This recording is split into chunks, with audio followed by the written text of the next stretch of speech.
आणलं ग? आजीने काय आणलं? कसली भांडी आणली? काय काय आणलं? वाव, काय भारी आहे ग. हे नाहीये का बाळा तुझ्याकडे? नव्हतं काय? सांग बरं.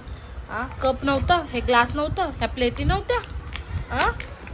हे मिक्सरचं आहे, हे मिक्सर. असं मिक्सर ठेवायचं. हा कुकर नाही, ही कढाई, हा कुकर आणि हे पाणी ओतायचं. पॅकच आहे वाटते. आणि हे काय आहे? रसना. आणि ती टीव्ही दाखव. टीव्हीच आहे ना ती? काय मग बघू. अगं नाही, टीव्ही आहे बाळा. हे नाही, लंच टाइम. डब्बा आहे, डब्बा. आणि गॅस कुठे? गॅस?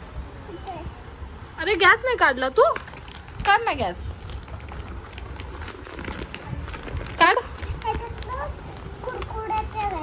हा, आणि अजून अजून काय ठेवायचं? हे बघ, गॅस किती मोठा आहे बघ. वाव, छान आहे ग. त्याच्यावर बसते का बघू? कुकर बसतोय का बघू. आणि हे कढाई आणि हलवायला चमचे आहेत ना बघ. हे बघ, भाजी बनवायला. आणि ह्या प्लेटी. खेळा चलो. आणि खेळून झालं की या पिशवीमध्येच भरून ठेवायचं.